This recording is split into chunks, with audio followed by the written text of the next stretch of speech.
Viernes 6 de febrero de 2026. Tres mensajes del Evangelio de hoy, tomado del Evangelio de San Marcos, capítulo 6, versículos del 14 al 29. En aquel tiempo, como la fama de Jesús se había extendido, el rey Herodes oyó hablar de él. Unos decían: Juan el Bautista ha resucitado de entre los muertos y por eso las fuerzas milagrosas actúan en él. Otros decían: es Elías. Otros: es un profeta como los antiguos. Herodes, al oírlo, decía: es Juan a quien yo decapité que ha resucitado. Es que Herodes había mandado prender a Juan y lo había metido en la cárcel encadenado. El motivo era que Herodes se había casado con Herodías, mujer de su hermano Filipo, y Juan le decía que no le era lícito tener a la mujer de su hermano. Herodías aborrecía a Juan y quería matarlo, pero no podía porque Herodes respetaba a Juan, sabiendo que era un hombre justo y santo, y lo defendía. Al escucharlo, quedaba muy perplejo, aunque lo oía con gusto. La ocasión llegó cuando Herodes, por su cumpleaños, dio un banquete a sus magnates, a sus oficiales y a la gente principal de Galilea. La hija de Herodías entró y danzó gustando mucho a Herodes y a los convidados. El rey le dijo a la joven: pídeme lo que quieras, que te lo daré. Y le juró: te daré lo que me pidas, aunque sea la mitad de mi reino. Ella salió a preguntarle a su madre: ¿qué le pido? La madre le contestó: la cabeza de Juan el Bautista. Entró ella enseguida, a toda prisa, se acercó al rey y le pidió: quiero que ahora mismo me des en una bandeja la cabeza de Juan Bautista. El rey se puso muy triste, pero por el juramento y los convidados no quiso desairarla. Enseguida le mandó a uno de su guardia que le trajesen la cabeza de Juan. Fue, lo decapitó en la cárcel, trajo la cabeza en una bandeja y se la entregó a la joven. La joven se la entregó a su madre. Al enterarse sus discípulos, fueron a recoger el cadáver y lo pusieron en un sepulcro. Palabra del Señor. Gloria a ti, Señor Jesús. El Evangelio de hoy nos trae la muerte de Juan el Bautista. Y vamos a reflexionar tres ideas de este Evangelio. Primero, la coherencia hasta las últimas consecuencias. Segundo, la cobardía hasta las últimas consecuencias. Tercero, la maldad hasta las últimas consecuencias. Vamos con el primer punto, la coherencia hasta las últimas consecuencias. ¿Y de quién hablamos aquí? De Juan. Juan el Bautista nos muestra cómo llevar la coherencia, es decir, esa unidad interior entre lo que se piensa, lo que se dice, lo que se siente, lo que se hace. Juan nos enseña cómo llevar la coherencia hasta sus últimas consecuencias. Juan predicaba con mucha fuerza la conversión, y muchísimas personas del pueblo lo escuchaban.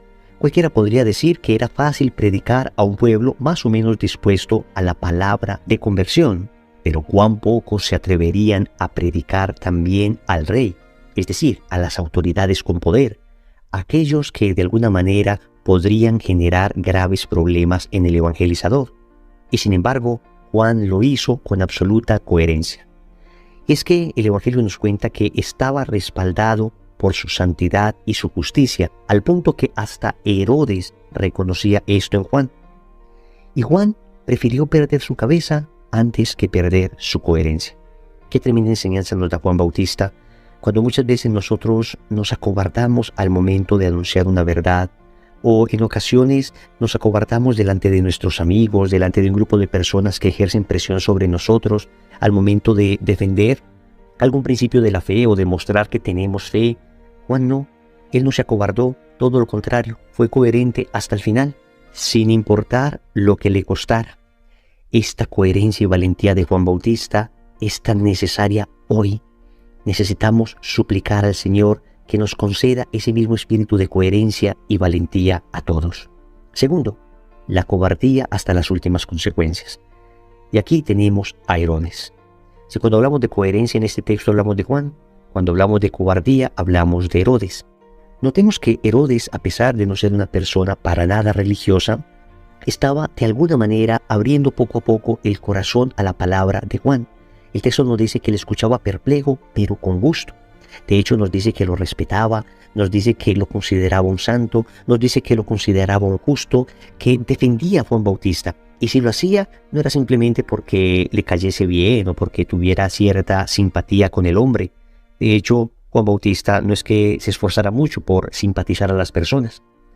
Seguramente algo estaba sucediendo en Herodes. Pero hubo un momento donde por una debilidad, la debilidad de la cobardía, él cerró definitivamente ese canal de gracia que significaba Juan Bautista para él. Al punto que después de lo que hizo la hija de Herodías, la mujer de su hermano Filipo, terminó accediendo por respetos humanos a cortarle la cabeza a Juan. Y el Evangelio nos dice que estaba triste cuando lo hizo. Herodes representa la cobardía de aquellas personas que no se quieren convertir definitivamente. La cobardía de aquellos en los que el Señor ha empezado a hacer una obra y sin embargo los respetos humanos, la presión que ejercen las personas desde afuera, pues terminan ahogando la obra de Dios en esa persona. Terminan asfixiando la acción del Espíritu Santo. No sabemos hasta dónde hubiese podido llegar Herodes en la apertura de su corazón y hasta dónde hubiese podido llegar tal vez la conversión de un hombre tan contrario a la ley de Dios.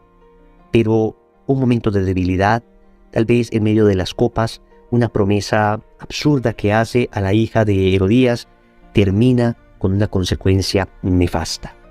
Una cantidad de pequeños resbalones, una cantidad de indelicadezas, una cantidad de descuidos terminaron cerrándolo definitivamente para la acción de Dios. ¿Cuántas veces nosotros también estamos representados en ese Herodes que por respetos humanos, que por temor al que dirán, que por temor a lo que otros puedan pensar de mí, pues no termino de convertirme, pues no vivo coherentemente mi fe? Por eso algún santo decía que los respetos humanos son como una guillotina para futuros santos. Es decir, cortan la cabeza a aquellos que tal vez en el futuro hubiesen podido ser grandes santos y sin embargo no lo fueron por temor al que dirán. Una gran exhortación también para nosotros. No vaya a ser que nos identifiquemos con la cobardía de Herodes. Tercero, la maldad hasta las últimas consecuencias. Con un baile seguramente nada santo, la hija de Herodías termina conquistando el corazón del rey, que finalmente terminará decapitando a Juan Bautista. Aquí lo increíble es que cuando Herodes le promete a esta mujer que le dará hasta la mitad de su reino, ella corre donde su madre a pedirle consejo. Y lo que Herodías le dice es aterrador. Una madre enseñando cosas aterradoras a su hija. Pide la cabeza de Juan Bautista. Dice una frase en latín, corruptio optimi pessima, que traduciría algo así como la corrupción de lo mejor es lo peor. Y lo vemos claramente. Cuando lo mejor, es decir, la maternidad y la enseñanza que la madre da a sus hijos, cuando la corrupción de lo mejor se da, entonces viene a ser la peor de las corrupciones. Viene a ser verdaderamente espantosa. Y eso es lo que sucedió.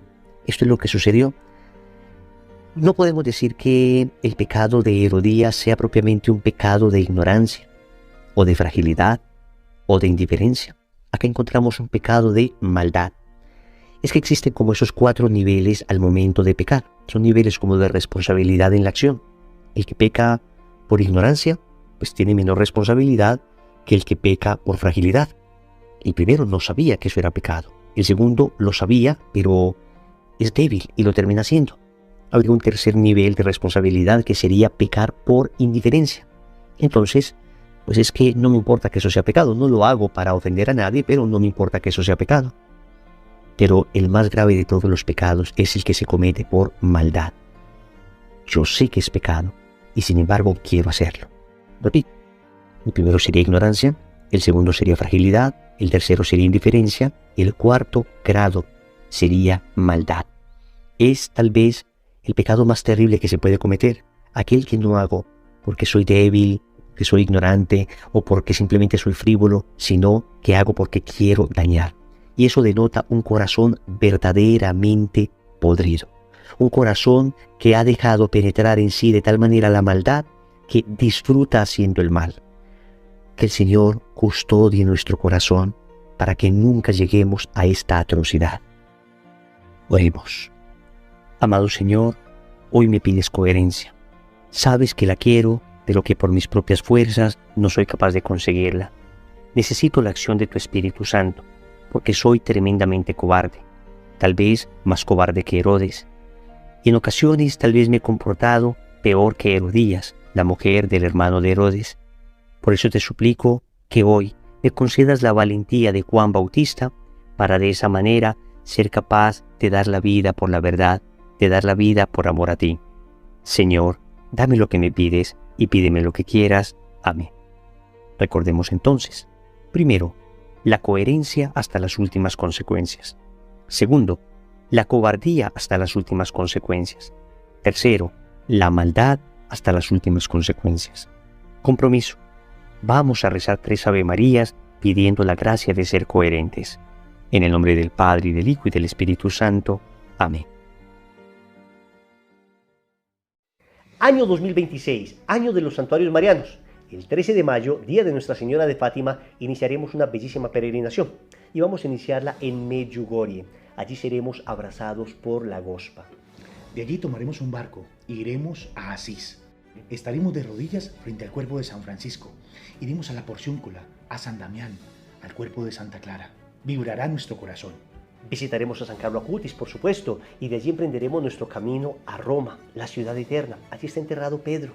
Estaremos en la Basílica de San Pedro, estaremos en San Pablo Extramuros, estaremos en San Juan de Letrán, Santa María la Mayor, esas basílicas maravillosas. Iremos a Barcelona, donde San Ignacio de Loyola puso sus armas para dedicarse a Dios en la Virgen de Montserrat. Iremos a Manresa, donde escribió los ejercicios espirituales. Iremos a San José de la Montaña para entregarle a nuestras familias y terminaremos en la Sagrada Familia, la basílica que hizo Gaudí, donde la arquitectura se entregó completamente a Dios. Amigos, emprenderemos el camino a Lourdes, ese lugar maravilloso donde la Virgen se apareció en una cuevita a Santa Bernardita Subirú.